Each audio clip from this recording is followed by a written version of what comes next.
Hello to all of our viewers and welcome to another episode of the Global Chatter where we'll be analyzing the 2024 presidential election results. Now today we'll be analyzing our final swing states out of the 7 swing states, North Carolina. But before we start, I just want to inform you that the Global Chatter has projected this California's 13th district race about an hour or so before the Associated Press did, and Democrat Adam Gray will be elected to the U.S. House, giving Republicans a 220 to 215 majority. Okay, so now that that's settled, let's start on our analysis of North Carolina. So North Carolina voted for Donald Trump by a margin of about 3%, and it is a red state currently. It has not been voting Democrats since 2008. You can see 2012. 2016, 2020, only 2008 did it turn blue to Barack Obama by a 0.33% margin. So this time around it turned red about 3 points or so, and it has 16 electoral votes, on par with Georgia as the second biggest electoral prize of the 2024 swing states. So the state turned its 3.2% overall. This is a 3.2% win margin for Donald Trump, and the counties I just want to show you here, the counties that flipped from blue in 2020 to red in 2024. There are 3 counties that did so. The 3 counties are Pasquotank, Anson, and Nash. So out of the 3 counties, Anson shifted the most. I'm just going to find for you where is Anson County. Anson County should be somewhere here. No worries, I'll go over here. Anson County. So Anson County shifted 7 points. 7 points, quite significant, I have to say, because 7 points means about quite a lot of votes. And Nash County Nash County shifted 5 points to the right, while Pasquotank shifted 2 points. I'll just search for you. Anson County, which is a county in North Carolina, and it is here at the bottom of the state. I'll just show you here. There you are. Anson County, 7 points to the right from 2020 to 2024. Donald Trump taking a 50.9% margin to Kamala Harris's 48.4%. They're different about 300 votes. But let's just take a look at what it was back in 2020. Back in 2020, Anson County went for Biden by 4.2 points, which is about 468 votes. And in 2016, Anson County went also for Clinton by 12.8 points. In fact, the last time it has not gone red since 2000. And if you want the exact numbers of when was the last time it went red, that would be in 1972, where it voted for Richard Nixon by quite a landslide. It has voted Democrat reliably since until 2024. The next one we're going to look at is Nash County. So I'm just going to find for you where is Nash County. Nash County. There you are. So Nash County is here, and the demographics: white population is about 48.77%, black or African American population is about 38.62%, while Hispanics are at about 7.71%. And the population growth has been increasing quite a bit from 1980 to 2010, but tanked a little bit in 2020. And I'm going to find it for you. We want to find Nash County. Nash County, here it is.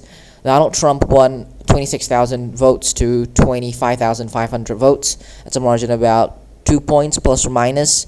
So Nash County voted red. There you are. Nash County voted blue. Nash County voted blue in the 2020 presidential election. Voted for Joe Biden by a margin of 0.23 points, and that was very close, only about 120 votes. But Nash County, let's just take a look at the politics. Nash County actually voted for Republican in 2016, and it only voted for Democrat in 2020, 2012, 1976, and those years before that. So actually, Joe Biden won it in 2020, so that was quite surprising, but in 2024 has reverted back to its Republican status. In 2016, you can see here, Nash County went red for Donald Trump by only 84 votes, 0.18%. So this is quite significant for Nash County, but I think it's not a big surprise to them too. I think what is a bigger surprise was that Joe Biden won it in 2020 by 49.64 to 49.41. Okay, so Nash County, we gave an overview. Let's look at Pasco-Potomac County now. There we are. Pasco-Potomac County in North Carolina is at the eastern side, and the demographics, 53.19% are white and 35.29% are black or African American. Population also similarly take a same path. It has increased population since 1880 until 2010, but it decreased a little bit in 2020, and it increased by 2.2 points estimated in 2023. So 2024 is a kind of special year for Pasco-Potomac County. It voted reliably Democrat from 1992 all the way up till 2020. But 2024, it voted for a Republican, Donald Trump, 51.8% to 46.9%. So this is quite significant because this county undergoed a huge swing, a 2-point swing. Okay, not a big swing, but still a respectable swing. 52.0 to 47.1. What happened then? Then Joe Biden won 49.41 to 49.1. Now, if you want to see how that looked like, that was a margin of 62 votes. And in 2016, Clinton won it by a little bit more. Obama won it by quite a lot more. In 2012 and in 2008, Obama won it by a lot. 2,494 votes. So, the presidency, overall, Donald Trump won it by 3.2%, this state, and 3 counties flipped from blue to red. Okay, but I also want to show you that some of the solid Democratic counties, like Durham County, here, shifted 1 point to the right. So, Durham County, I'm just going to show you. Durham County, here you can see the solid blue, 80.2% to 18.2%. So when you look at the U.S. map here, Durham County is here. So back in 2020, it voted for Joe Biden by 62.4 points, and Biden got 80.42. This time round, Harris only got 80.2. So this is quite a big county, so I think each small result here impacts it. And the biggest Democratic stronghold is Wake County. Wake County shifted 1 point to the Republicans, and it was 61.9 to 36.4. 4 years ago, that was 62.25. So you can see these small 1 and 2 points. Mecklenburg County, Charlotte, 2 points to the right, 65.6 to 32.7. Back in 2020, that was 66.68. So these small differences really make up for Harris's loss in the state of North Carolina. And in fact, this was, if I'm not wrong, the first swing state that was projected for President-elect Donald John Trump. And now that this is done, I'm going to take a look at the governor races. And this is very interesting, mind you. Governor races, Josh Steen, the Democratic candidate, won by a landslide. I think you can call it a landslide in North Carolina. 14.8 points. That is very, very surprising. This shows that the split ticket means you vote for different parties in different races is a huge, huge gap. Look at it. There's a lot more blue, and even the red is like a lighter color. And I just want to point out to you a few counties that we talked about just now. Mecklenburg is here. Okay, 71.8 points. Remember that number. Let's go to president race, 66%. We look at Wake County. We were talking about it just now. Raleigh. Josh Dean got 69.8. Harris got 62%. And so from these two counties alone, you can see that the voter swing is tremendous. And so far, there are a few counties here. You can see here that quite a number of counties voted Democratic in the governor race, but Republican in the presidential race. And those are like counties like, which I will list out to you, Brunswick County. Here you are, Brunswick County. Josh Dean got 48 points, the Democratic candidate, while Harris only got 37. That's a big swing. You can see here, Josh Dean winning, while Harris losing it by a tremendous margin. And also counties like Jackson County, where Josh Dean won by about 10.1 point, Harris lost it by 9 points. Transylvania County, Josh Dean won by about 7 points, Harris lost it by 13 points. Henderson County, Josh Dean won it by a relatively narrow margin, but Harris lost it by quite a big landslide.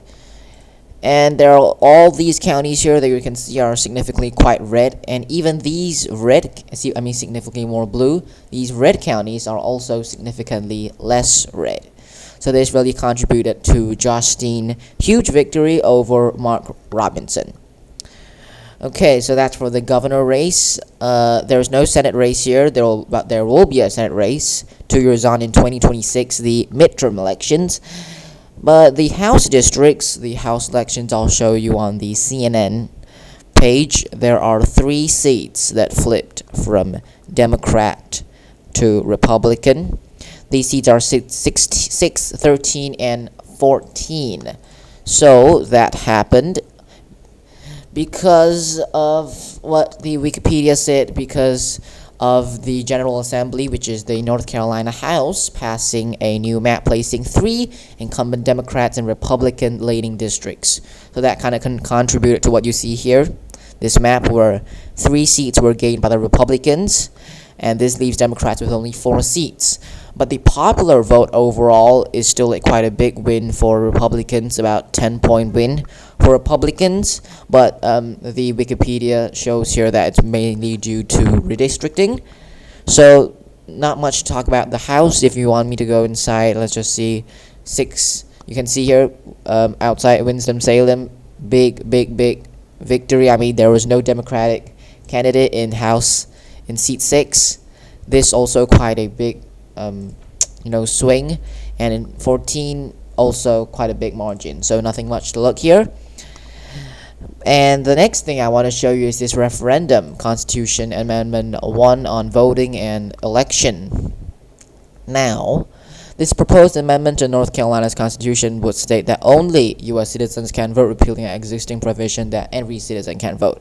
I think quite a number of states had this on their ballot, and almost all counties except for Orange and Durham County said 4. So it passed by a 55.2% margin. But I think in quite a lot of states this amendment also passed. So I'm going to show you the 2024 North Carolina House of Representatives elections. Now this is not the same as the United States of House of Representatives elections. This is different. So in this election, C analysis rated as a solid R. You can see here seats before. So Republicans had 72 seats and Democrats have 48 seats, but Democrats gained 1 seat. Democrats gained 1 seat. So Republicans now have 71 seats and Democrats have 49 seats. So this broke the Republicans' supermajority. But actually, if you look here, Democrats actually won a majority with the popular vote. But in 2022, they lost that popular vote win by 15 points. And if you look at it now, they winning it. It's quite a surprise.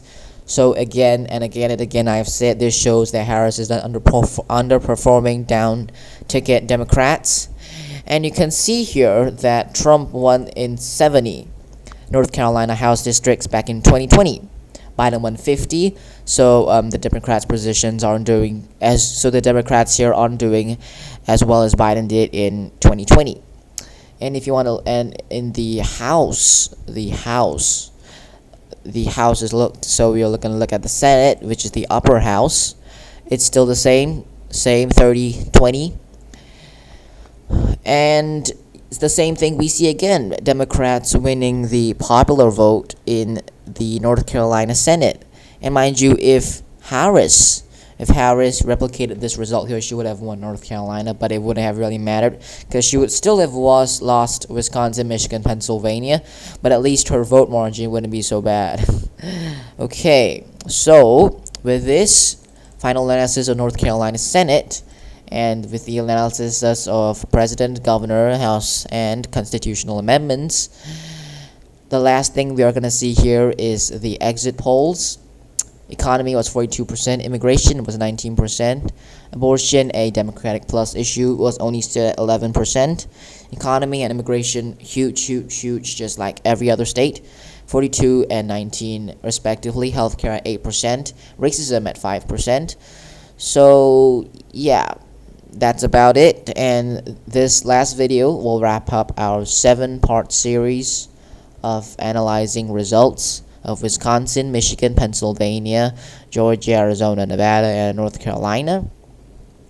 So I just wanted to say a few things. Number one, we've finished all of these videos since it took about a few weeks, and I saw that that's gotten quite a number of views, and I'm really glad to see that. And I thank you all for your support, and thank you to all of my 5 subscribers as of now.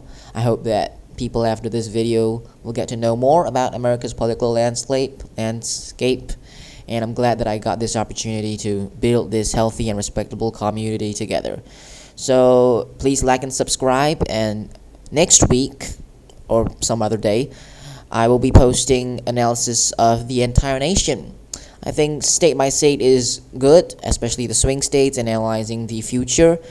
But I think that's good to do as a nation of whole. So some states you'll see me covering, states like California, Colorado, New Mexico, Texas, Iowa, Minnesota, Illinois, Ohio, Florida,